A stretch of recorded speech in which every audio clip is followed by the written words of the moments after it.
بله.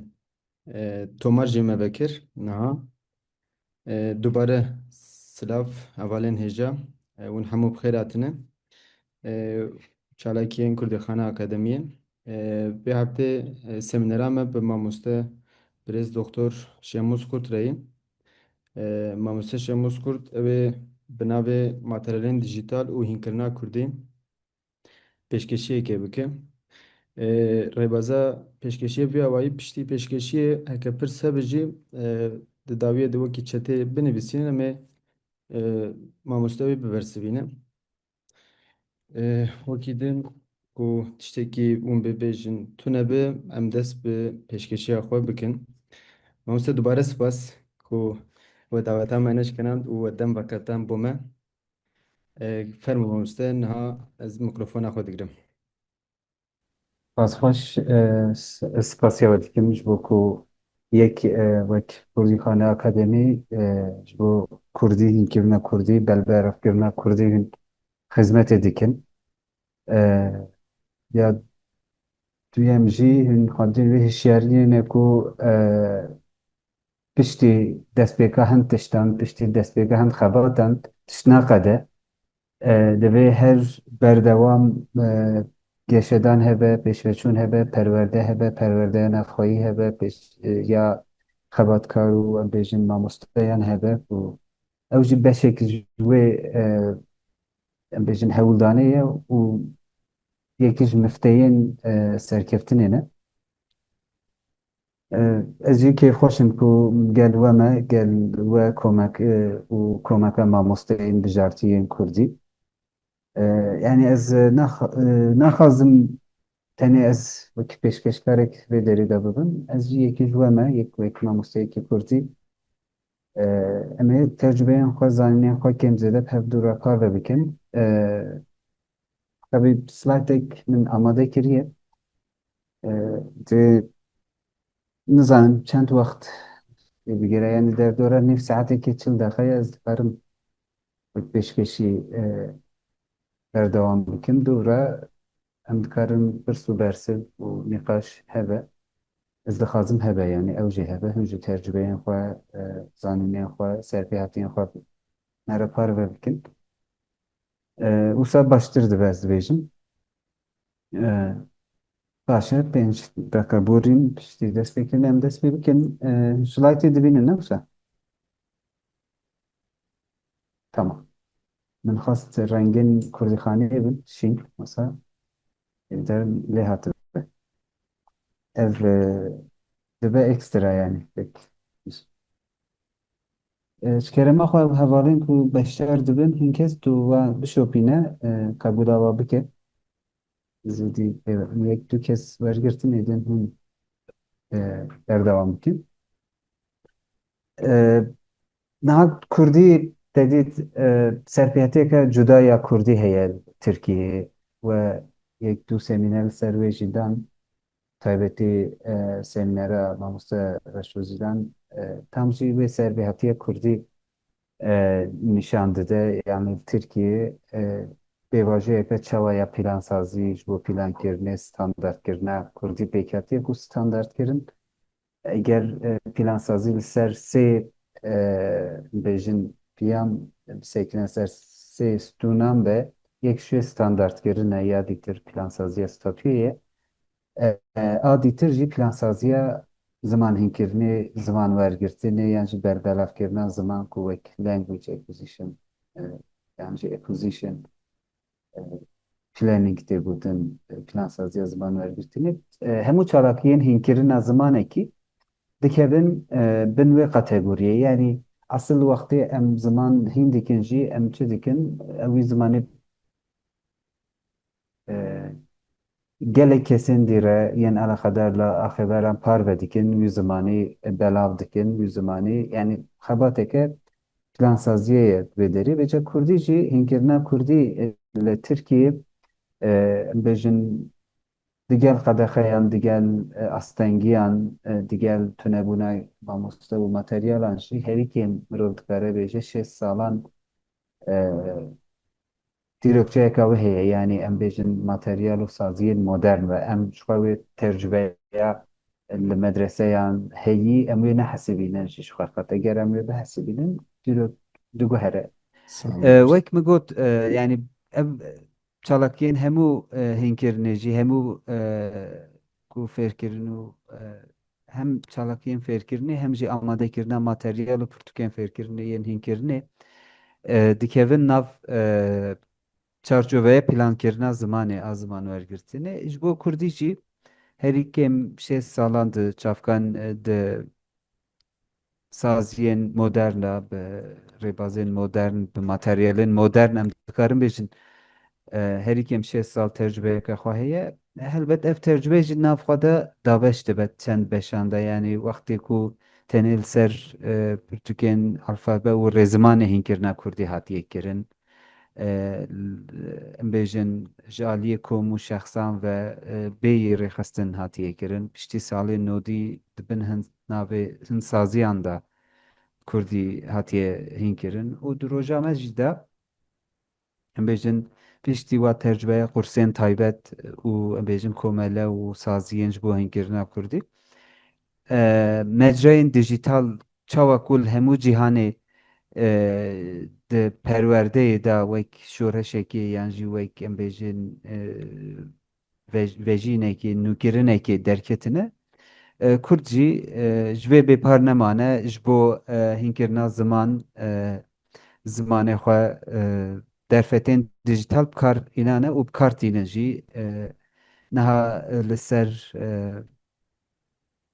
YouTubeê li ser malperên cuda cuda li ser mecrayên cuda ên taybet ên hînkirina ziman bi dehan mirov dikare navên wan bide ku Kurdî ji bo hînkirina Kurdî wek mecra têne bikaranîn ev ji xwe cihê şanaziyê ye du tiştan nîşan dide yek eleqeyek hêjî heye ji bo hînkirina Kurdî hînbûna Kurdî ya duyem ji çi nîşan dide piştî tecrübeya 10-12 salan a zanîngehan a beşên Kurdî nîşan dide ku êdî ew workforce dibêjin ya însan gücü yani ew hêza xebatkaran xebatê ya Kurdî pêk hatiye kêm zêde yani mamosteyên profesyonel derketine ku vî karî dixwazin li ser wê zanîna xwe ser wê perwerdeya xwe a lîsans û lîsansa bilind bi teknîk û rêbazên nû ve bikin yek û Kurdî li ser van mecrayên nû ên dijîtal hîn bikin yani ev yek gelek tiştan pêk tîne yek Axeverên Kurdî zêde dibin ya duyem xwendewarên Kurdî û quryazarên Kurdî ku bêjin lîterat yên Kurdî zêde dibin ev jî dike ku talebek ji bo Kurdiya çapgirî Kurdiya kitêbî Kurdiya çapxaneyî em bêjin ya medyayî zêde bibe malperên medyayê bêne şopandin pirtûkên Kurdî bêne firotin belavkirin û alhezil nav xwe de wek ekosîstemeke ecêb pêk tîne tabii qesda min bi Kurdî li vê derê Pêtir Kurmancî û Zazakî ji ber ku em tecrübeya xwe ya li Tirkiye kêm zêde dinirxînin û pêtir jî haydarin helbet ji bo soranî jî ji bo zaravayê soranî jî heman tişt berbelavin heman tişt dikare mirov pêk bîne û bibêje.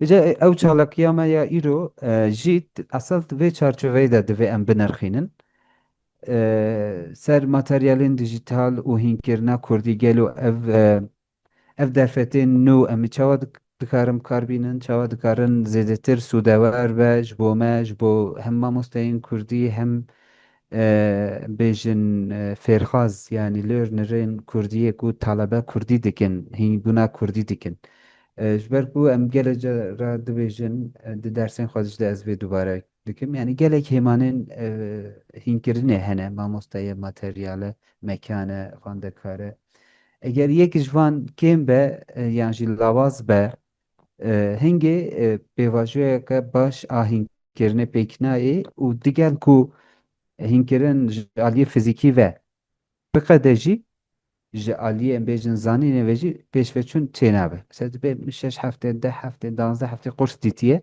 lê tu lê dibînêrî asta wî nelgor شش هفته ده هفته 12 هفته سه ماه ایدی چه به دوی yani ev için nişandı da divan heymanan da yek yan du yan çend heyman pirsgirek heye lavazın ja yek heymanen ku brastici divê xurt be materyalin hinkirine ne îro em ê ser wan çekî bisekinin ewil materyal çi ye wextê em materyal dibêjin em behsa çi dikin wekî çend qismekî pêşkêşiyê me ser wê bisekinin dûvra materyalên dijital û çine kêrhatibûna we çine û li ser çend mînakên ku wek çavkaniyên dijital dikarin bên hesibandin yan jî alavên dijital dikarin bên hesibandin ku giştîne mirov yan jî mamosteyek çawa dikare ji van îstîfade bike û wan ji bo armanciyên xwe yê hînkirinê kar bînin. Rica ji ber dem û bêjin plansaziya me jî wisa belkî piçekî ez lez biçim.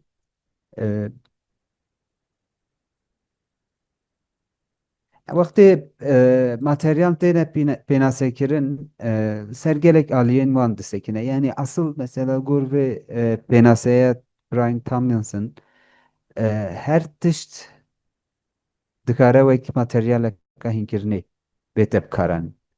Lê esasê xwe de ew tiştê ku hînkirin û hînbûnê hêsan dike. Mesela hin jara ev dikare tiştekî şêmber be, tiştekî em bêjin berdestan be yan jî tiştekî ku ji bo hînkirinê hatiye amadekirin be yan jî hin jara qet tiştekî bialaxedar be. Tiştekî em bêjin paqijgerek be nizam tiştekî cuda ku ji bo gelek armancan têne bikaranîn lê di polê de yan jî di mekana hînkirinê de dikare ji bo armancên hînkirina ziman bêne bikaranîn. Vê derê de wek me got çend aliyên we hene yek perwerdekarin materyal ji ber ku çavkaniyeka zimanê ne û zimanê radigihînin yani tu pirtûkekê bibînî li ser em bêjin îngilîzî tê nivîsandin yan jî kurdî yan jî tirkî asta yek bê nivîsandin tu kêm zêde baweriya xwe pê tînî ew ê pirtûka wî zimanî ye û tê de agahiyên wî zimanî hene eger ez vê pirtûkê bixwînim yan jî jê îstîfade bikim ez ê bikaribim wî zimanî hîn bibim. Çavkaniya zimanî û tercübeya zimanê didin. Hay zimanê dibin zimanê nivîskî, metnê nivîskî yên guhdarîkirinê û gelek em bêjin hêmanên zimaniyên wekî peyv, rêzman û yên ku ziman pêş ve dibin hevoksazî û tiştên dîtir. Dîsa wek rêveker mirov dikare bibîne wan yani hemû materyalên ji bo hînkirinê têne bikarin ji ber ku ew derfetên bikaranîna zimanê didin xwendekaran û ji aliyê ziman ve xwendekaran pêş ve dibin û keşfdarin. Yani gelek materyal hene bêyî mamosteyekî mirov dikare jê ziman hîn bibe, ziman keşif bike û ziman da pêş ve biçe. Heman tiştê Jack Richards jî dibêje yani materyalên çapkirî hene yên neçapkirî hene yên ku hem çapkirî bin hem neçapkirî wekî du alî tu dikarî çap bikî yan jî wek guhdarîkirinê bînî polê yan jî ji bo armancên hînkirinê yên çawa jî be tu bikarî kar bînî mesela rojnameyek, kovarek asıl ji bo hînkirina ziman nayê amadekirin lê tu dikarî metnên wê derê, diyalogên wê derê yan jî hind bikaranînên zimanê yên wê derê wekî bûvê be wekî gotinên pêşiyan be wekî tiştên dîtir ji bo zimanî jê îstîfade bikî. Lewma her tiştê ku tê de pekçavkaniya zimanî be mirov dikare pêk bîne. Li vê derê wekî daweşkirinek heye materyalên hîndekar yan jî yên hînkirinê yên teknîk û neteknîk. Tabii evên teknîk êdî mirov dikare wek materyalên dijital nav bike ji ber ku êdî tamamen dijitalize bûne.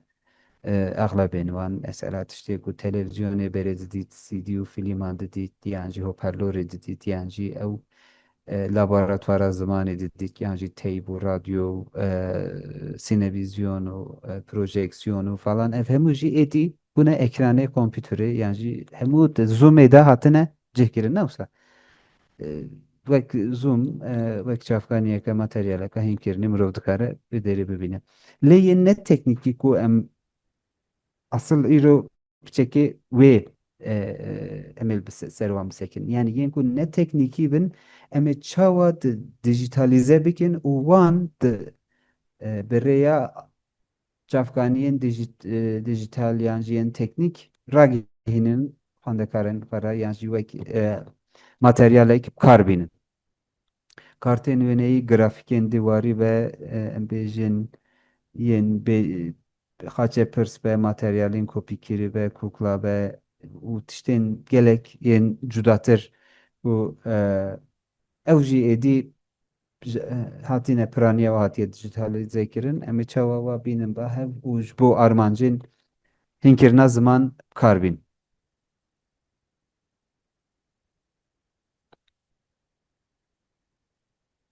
Tabii berî ku dijitalize bibin ev materyalên hîndekar ku em di vê derê de behs dikin hem yên teknîk hem yên neteknîk hem yên nivîskî hem yên dîtbarî hem yên guhdarî hemû jî e, navê mucizeyekî hatibûn bahev ku navê mirov dikare bêje hînker yani Coursebook yani hînker qesta me ne ew markaya hînkir pirtûk e yan jî navê pirtûkê bi giştî wek pirtûka dersê yan jî wek hînker Coursebook ku mirov dikare bi nav bike hatibûne bahev bînin bîra xwe di nav pirtûkên hînkirinê de hem materyalên nivîskî hene newsa hemû cûreyên janrên nivîskî mirov dikare peyda bike hem materyalên bîstiyarî hene êdî hin cara kare kodê bi lînkê mirov xwe digihînî berê tenê kodên we hebûn kasetên we hebûn yan CD'yên we hebûn datînin teybê de û gor we koda pêşveçûnek çêdibû û yên dîtînî yên dîtbarî dîsa gelekin û yên bîstiyarî dîtbarî hemû jî di nav pirtûkekê cih digirtin lewma wek mucîzeyek mirov dikare pênasê bike rastî sedan salan ji bo hînkirina Kurdî jî mirov dikare bêje yanî ji ber ku hînkera ewil ji bo hînkirina Kurdî 1921 ku hatibe çêkirin bêjin ez ji 100 sale lê pêtir ji bo zimanên dîtir cihê xwe heye û wek alîkare herî mezin hem ya xwendekaran hem yan mamosteyan vê derê de bi rêya hînkeran çêbûne çima ji ber ku mesela hin pîvan hene ku Kanningswör dibêje divêt hin pirtûkê de hebe ku em bikaribin wê pirtûkê wekî pirtûkeke dersê yan ji Coursebook bi nav bikin divê armanc û nêrîna wê hebe yani ji bo hem nêrîneka hînkirina zimanî hebe hem nêrîneka nêzîkbûna zimanî hebe armanca wê diyar be yani ew pirtûk yê kîjan zimanî û heta kîjan astê hîn bike divê ew diyar be dîzayn û plansaziya wê hebe her hefteyê çi bê hînkirin çawa bê hînkirin dê çawa cih bibe ew pîlan û naveroka zimanî ya ku nivîskî dîtbarî bîstiyarî têda bigirin û divê dîsa her çarşiyan weriyên ziman pêşve bibin yani ne tenê ser pêşvebirina xwandinê bin ku ji metnan pêk bin divê têda derfetên bikaranîna zimanên nivîskî hebin nivîsandinê hebin derfeta bikaranîna ziman a axaftinê hebe yan jî çalakî û rahênanên wisa hebin ku şiyana axaftinê pêşve dibe û gelekên dîtir mijarên cûr bi cûr ên ziman ên naverokî têde cih bibin û metodolojiyeka xwe hebe yani ew wî zimanî çawa hîn dike divê kêm zêde hemû dersan da rêbazeka xwe metodolojiyeka xwe hînkirina zimanê bide ber xwe û ji bo mamosteyan rêberek ev gelek giring e gelek pirtûkên ji bo Kurdî hatîne amadekirin mixabin ji rêbera mamoste bêparin lewma yani çawa ku nabe em hemû xwendekaran di astekê de bibînin nabe ku em hemû mamosteyan jî di astekê de bibînin wek perwerdekar her mamoste ji tecrübeyeke cuda tê xwedî tecrübeyeke xwandinê ya cuda ye û dîsa tecrübeya kar ya her yek hemûyan ne wekî hebe. Lewma rêberên mamosteyan çi dikin? Ji mamoste re dibêjin divê unîteyê de tu çi bikî? Falan çalakiyê de baldariya te li ser çi be? Wextê falan mijarê tu didî tu kîjan teknîkan, kîjan cafkaniyan dikarî dewlementtir bikî û ji wî alî ve ji mamosteyan re dibe alîkar, taybetî jî mamosteyên kêm tecrübe re dibe alîkarek ku ew jî bikaribin ji wê pirtûkê, ji wê materyalê pêtir îstîfade bikin û wê jî ji bo hînkirinê kar bîn. Hem lez diçin ji xwe faydayên pirtûkan gelekin têne rêzkirin lê di gel van faydayan jî hin caran dibe ku pirtûk wekî astengî jî derdkeve pêşiya me. Yani hebûna pirtûkekê faydayên xwe hene yani pirtûkeke hînkirinê hînkerekê muhakkak faydayên xwe hene.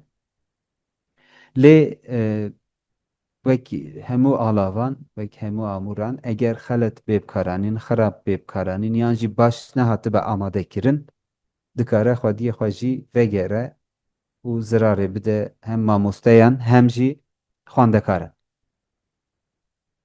Yekî ji astengên ve ev e ku mirov dikare va astengên hînkeran asıl ji bo hemû materyalan cih bike. Yani hem materyalên nivîskî hem yên çapgirî hem jî materyalên dijital ku em niha kartînin hem jî materyalên ku eger mamoste bi xwe amade bike. Yek divê ji aliyê ziman û şiyana hişî ve em xwendekaran kêm nebînin. Astengiyeke pirtûkên hînkirinê ew e. Mesela gelek pirtûk bi alfabeyê dest pê dikin, diyalogên gelek hêsan ê rojane dest pê dikin, ev tiştekî baş e. Lê bi heman hêsanî û bi heman astî ve berdewamî ti carî muhetaban pêş ve nabe. Lema divê tu bizanîbî ku mirov yan ji xwendekar xwedî şiyana zimanin dikarin ziman hîn bibin eger bi rêbazeke baş û bi metodolojiyeke ku em bêjin peyderpey girantir dike zimanî û naverokeke û tecrübeyên cuda yên zimanî didin bi wan herkes dikare ziman hîn bibe ziman da pêş ve biçe û em bêjin bibe axîver û bikaranînên wî zimanê. Em vê yekê wek min got divê hemû materyalan de bisepînin û ji bo hemû zimanan jî bisepînin lê taybetî ji bo Kurdî divê em li vê baldar bin. û taybetî jî heke muxetabên me Kurd bin xeletiya ku herî zêde em dikin jî yek ji wan jî ev e. Em Kurdî wek zimanekî biyanî hînî Kurda dikin em wa wek ku qet Kurdî nizanin wek ku qet Kurdî nebihîstî be wek ku qet Kurdî naxiftibe dibînin û bi asteke gelek nizm dest pê dikin û we asta nizm û hêsan her berdewam dikin ew jî piştî çend hefteyan xwendekariyê me motivasyona wî dişkêne û dibe sedeme wê yekê ku ji dersan bibe berdewamiyê neke yan jî ji mamoste aciz bibe û tiştên dîtir. Dîsa wek me got yani dibe ku muxetabê ku tê pêşiya te ji aliyê hişî û zanîna cîhanî ve nekêm e ji aliyê zimanî vekêm e divê tu wî ji aliyê ziman ve pêşve bibî û li ser tecrübeyên wê ên berê ev giring in yani ev her sê xalên ku vê derê hatine rêzkirin wek mamosteyek yan jî endamekî mamosteyetiya Kurdî divêt em hemû lê baldar bin.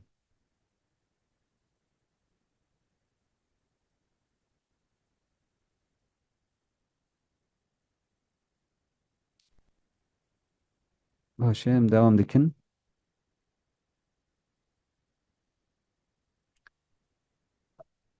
Yani yek ji astengê dîtir jî ew e pirtûk yan jî hînker mirov têxin yan ji mamoste têxin nav çerxeke em bêjin fasît dor xwe digere presentation practice production her divê em servan bisekinin lê ew her ser pêşkêşiyê û bikaranînê disekine pirtûk zêde berê xwe nede berhem dayînekê û ji ber ku di nav sînorekî diyarkirî de ev pirtûk ziman pêşkêş dikin. Gelek kes gelek bikarener wekî em bêjin texeyülekê yan jî wekî xapandinekê em bêjin illüzyonekê ev tê dîtin. Lêgava ji derveyî we mekana hînkirinê derveyî wê pirtûkê tiştekî dibihîze yan jî dixwaze tiştekî îfade bike nikare îfade bike. Çima ji ber ku ew şiyana bikaranîna ziman wernegirtiye. Tenêt navê çerçeveyê sînordarkirî maye. Lewma divêt rastî em bi pirtûkan ve sînordar nemînin. Her carê xwendekarên xwe çawa ku çemek işkaniyên cuda cuda tê em bêjin hêzkirin û dewlemendkirin divê em jî çavkaniyên xwe naveroka xwe pirtûkên xwe bi materyalên cuda ve pêşkeş bikin ku dîsa em ji metnên sade bi ewle û bi aheng derkevin e, ziman nêzî rasteqîniyê reseniyê bikin. Mirov dikare gelek tiştan ser vê bibêje lê ez berdewam dikim ji ber ku rastî jî demê me lewma divêt em hin rêberan bidin berxwe gava em pirtûkeke hînkirinê yan jî materyaleke hînkirinê em werdigirin em li gor hin pîvanan wan binirxînin û bibînin ka ew kêr me tên yan kêr me nayên yan jî kêr armancên me hînkirinê tên yan jî nayên. Mesela ya yekem pêdiviyên xwendekaran e.